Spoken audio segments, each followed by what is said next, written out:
నమస్తే, welcome to Leo. గతంలో Pulivendula MLA YS Jagan తన ములాఖాతుల జైళ్ళ యాత్ర మాత్రం కొనసాగిస్తూనే ఉన్నాడని చెప్పుకోవాలి. మొదట పిన్నెల్లి రామకృష్ణారెడ్డికి హెలికాప్టర్లో వెళ్ళి ములాఖాత్ కావచ్చు, అదేవిధంగా నందిగామ సురేష్కి సంబంధించిన ములాఖాత్ కావచ్చు, నిన్న వల్లభనేని వంశీకి సంబంధించిన ములాఖాత్ కావచ్చు. అయితే తనకు సంబంధించినటువంటి ఎవరైతే కుటుంబ సభ్యులు ఉన్నారో వాళ్ళకి ఎప్పుడు ములాఖాత్ అని చెప్పేసి అడుగుతున్నారు. షర్మిల కావచ్చు, విజయమ్మ కావచ్చు, అదేవిధంగా వైఎస్ సునీత గారు కావచ్చు. మొత్తానికి ములాఖాత్ ఉంటుందా లేదా అనే దానిపై మనతో పాటు సూర్యదేవ లత గారు ఉన్నారు. వారిని అడిగి తెలుసుకుందాం. మేడం నమస్తే. నమస్తే మేడం, ఫ్యామిలీ మెంబర్స్కి ములాఖాత్ ఎప్పుడు అని చెప్పి అడుగుతున్నారు. ఎందుకంటే గతంలో మనం చూసాం, నందిగం సురేష్ కావచ్చు, పిన్నెల్లి రామకృష్ణారెడ్డి కావచ్చు, అదేవిధంగా నిన్న వల్లభనేని వంశీ కావచ్చు. వీళ్ళందరికీ ములాఖాతులు ఇచ్చిన తర్వాత ఎందుకని ఒక ములాఖాత్ మాకెందుకు ఇవ్వరు అని చెప్పి మాట్లాడుతున్నారు. మొత్తానికి వీళ్ళని జగన్ కలవాలంటే వీళ్ళు ముగ్గురు ఏం చేయాలంటే ఏం చెప్తారు? ఈ జగన్మోహన్ రెడ్డి ములాఖత్ అని అంటే ఆయన చెప్పిన అరాచకాలు చేసిన వాళ్ళకైతే కంపల్సరీ ఉంటుంది. దానిలో మళ్ళీ ఆయన నేను తగులుకుంటానేమో, వీళ్ళని వెళ్ళి కలిసి తర్వాత దీన్ని డైరెక్షన్ ఇచ్చిన వాళ్ళని పేర్లు బయట పెట్టొద్దనే కానివ్వండి, దానికోసం ఆయన వెళ్ళి కలవటమే జరుగుతున్నట్టే అనిపిస్తుంది. ఎందుకంటే పిన్నెల్లి గారిది ఈవీఎంలు పగల కొట్టడం కానివ్వండి, సో దాని మూలానే ఆయన అరెస్ట్ అవటం అది ఓపెన్గా అందరూ చూసాం కూడా, వీడియోస్ కూడా చూసాం. అలాంటి వ్యక్తిని వెళ్ళి కలవటం, అది కూడా కాకుండా ఆయన గొడ్డలతో నరకటం, అంటే అక్కడ ఎవరైనా అడ్డుపడిన వాళ్ళని కొట్టడం, ఇవన్నీ కూడా చేశాడు. అవన్నీ కూడా వీడియో ఫుటేజ్ ఉండింది, సాక్ష్యాలు ఉన్నాయి. ఇంత పకడ్బందీగా కూడా ఉంటే కూడా వాళ్ళని వెళ్ళి కలిసి వచ్చి అక్రమ అరెస్ట్ అని మాట్లాడాడు ఆయన్ని.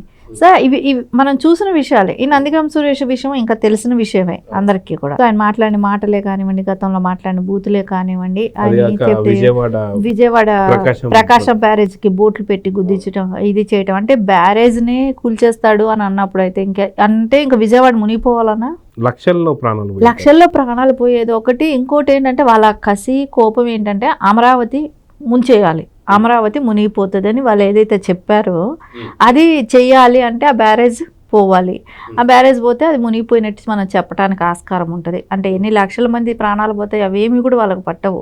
సో వాళ్ళు మాట్లాడిన మాటలు నిజం చేయాలి అనేదానికి దేనికైనా తెగిస్తారు. సరే, ఆ ప్లానింగ్స్ ఆ గైడెన్స్ ఇచ్చి పంపించింది జగన్మోహన్ రెడ్డి గారేనా? అందుకే వెళ్ళి ఆయన్ని ములాఖత్ ఆయన వెళ్ళి కలిశాడా అని అంటే ఇప్పుడు వల్లభనేని వంశీ వంతు వచ్చింది. ఈయన కూడా ఆయన చెప్పినట్టు మాట్లాడాడు. అంటే తెలుగుదేశం పార్టీ కార్యాలయాన్ని తగలబెట్టడం కానివ్వండి, దాన్ని సీసీ ఫుటేజ్ పక్కగా ఎవిడెన్స్ కూడా ఉన్నాయి. సో దాని తర్వాత సత్యవర్ధన్ని ఎలా అయితే కిడ్నాప్ చేయటం, సో అంటే మీరు ఒక్క విషయం ఇక్కడ మనం ఆలోచించాలి. బాగా ఎవరికైనా కూడా అనిపిస్తుంది, అధికారంలో ఉన్నప్పుడు దుర్మార్గాలన్నీ చేశారు, కానీ అధికారం కోల్పోయినాక కూడా వీళ్ళు కిడ్నాప్లు చేస్తున్నారు అని అంటే ఎంతకు తెగించారు? అంటే జగన్మోహన్ రెడ్డి ఇప్పుడు కూడా వాళ్ళని ఆ రకంగా ప్రేరేపిస్తున్నారు. మీరు అరాచకాలు చేయండి, మీరు చేసిన వాళ్ళకే మళ్ళీ నేనేమైనా ఫ్యూచర్ ఉంటుంది, మీకు టికెట్లు ఇస్తానని ఏమైనా చెప్తున్నాడో ఏంటో తెలియట్లేదు, కానీ అదే రకంగా ప్రేరేపిస్తున్నాడు. అందుకనే ఈయన మళ్ళీ ములాఖత్కి వెళ్ళటం, ఆయన్ని అక్కడ వెళ్ళి కలిసి వాళ్ళని, ఈయన పేరు బయట రాకూడదు కదా, సో అదే ఆయన ప్రతిసారి చేసేది కూడా. ఇప్పుడు ప్రతి వాళ్ళకి ములాఖత్ అనేది ఉంటుంది. ఇక ఈ లెక్కను చూస్తే తల్లి చెల్లి వీళ్ళ ప్రాబ్లం అంతా చూస్తే వీళ్ళేమైనా జైల్లో ఉంటే వెళ్ళి కలుస్తాడేమో, కానీ లేకుంటే వాళ్ళ మీద కూడా అంటే వాళ్ళకి వెళ్ళి కలిసి వచ్చాను అప్పుడు అంటే వాళ్ళకి ఒక అడ్డు లేకుండా ఉంటుంది. పొలిటికల్గా ఇంక అడ్డు ఉండదు అన్నట్టు. వీళ్ళు కానీ ఒకవేళ అట్లాంటి పరిస్థితులు కానీ వస్తే వీళ్ళు కానీ వెళ్తే నాకు అడ్డు ఉండరు కాబట్టి అప్పుడు వెళ్ళి కలుస్తాడు హ్యాపీగా. అమ్మ నా చెల్లిని నా తల్లిని వెళ్ళి ఇలా అన్యాయంగా ఇది జరిగింది అదేనే అప్పుడు ఉంటుంది. కానీ ఆయనకి ఎలా ఉందంటే ఎంతసేపు వాళ్ళని కోర్టులకు మట్టుకు లాగుతున్నాడు, ట్రోల్ చేయిస్తున్నాడు. ఆయనే బహిరంగ సభల్లో పసుపు చీర గురించి మాట్లాడాడు, ఇన్ని రకాలు మాట్లాడాడు.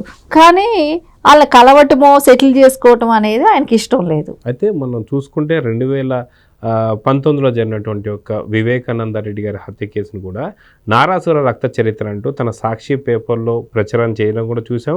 దానిపైన ఆ రోజు పొద్దున్నే గుండెపోటని, తర్వాత సాయంత్రానికి గొడ్డెపోటు అని చెప్పేసి మనకు అర్థమైంది. అది విజయసాయిరెడ్డి చెప్పారు.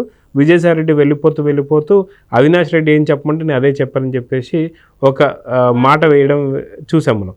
అయితే అలాంటి వివేకానంద రెడ్డి గారి హత్య కేసు అయిపోయిన తర్వాత ఆయన పైన మరీ దారుణంగా తను వేరే మహిళతో ఒక అక్రమ సంబంధం ఉందని చెప్పేసి చెప్పడం కావచ్చు. అది కాక సునీత భర్త రాజశేఖర్ గారు వీళ్ళిద్దరే వివేకానంద రెడ్డి గారిని చంపారని చెప్పేసి మళ్ళీ ఒక కేసు పెట్టడానికి కావచ్చు. అది కాక సొంత చెల్లి పైన కేసు మనం పెట్టడం చూసాం. తల్లికి పైన కేసు ఏదైతే ఉందో అది కూడా మన కోర్టుకి లాగడం చూసాం.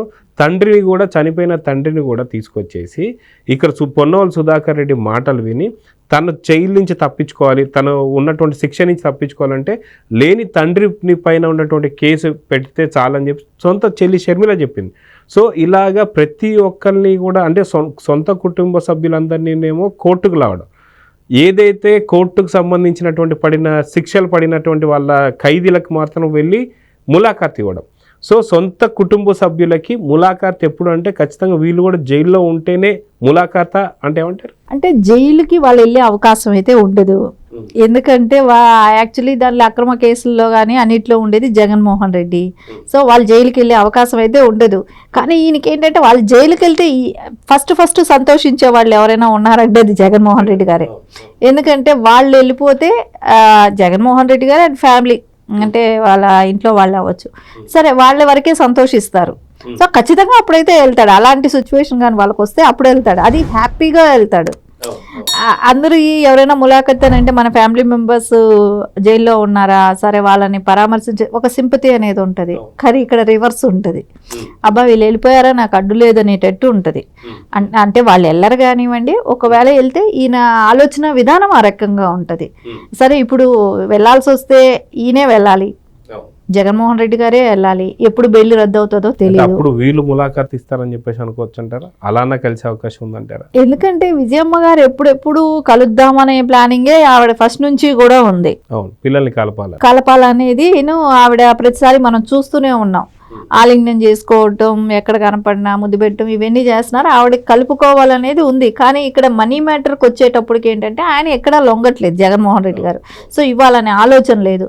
సో అక్కడ వచ్చినప్పుడే ఆవిడ విభేదిస్తున్నారు. సో ఆయన జైలుకి వెళ్ళినప్పుడైనా ఒప్పుకుంటే అప్పుడు నిజంగా మీరు చెప్పినట్టు కలిసిపోయే అవకాశం ఉంది. వీళ్ళు ములాఖత్కి ఆయన కోసం వెళ్తారు. కానీ ములాఖత్కి యాక్సెప్ట్ చేయాల్సింది కూడా జగన్ కాబట్టి జగన్ యాక్సెప్ట్ చేస్తారనుకోవచ్చా? ఆయన ఇస్తానన్నప్పుడు వీళ్ళు అప్పుడు యాక్సెప్ట్ చేసినట్టే కదా. ఇప్పుడు ఆయన నేను వాళ్ళతో ఇవ్వాల్సింది ఏదైనా ఉంటే తెంచేసుకున్నాను అని అనుకున్నప్పుడు వాళ్ళు కలిసిపోదాం అనే ఫీలింగ్ వచ్చినప్పుడు అప్పుడు ఖచ్చితంగా ములాఖత్ ఇస్తాడు కదా. సో ఆయన అక్కడి వరకు రారు. ఆయన ఏంటంటే వద్దామని అనుకున్నానైతే ఎలక్షన్ బిఫోరే వచ్చేసి ఉండాలి, అలాంటివి ఏదైనా జరిగి ఉండాలి. సో ఇంత దూరం ప్రొలాంగ్ చేసి కోర్టు మెట్లెక్కి ఈ రోజున మొత్తం ఆవిడే బయట బహిర్గతంగా చెప్పాల్సిన, కోర్టులో నిలబడి కూడా చెప్పాల్సింది టైం వచ్చింది.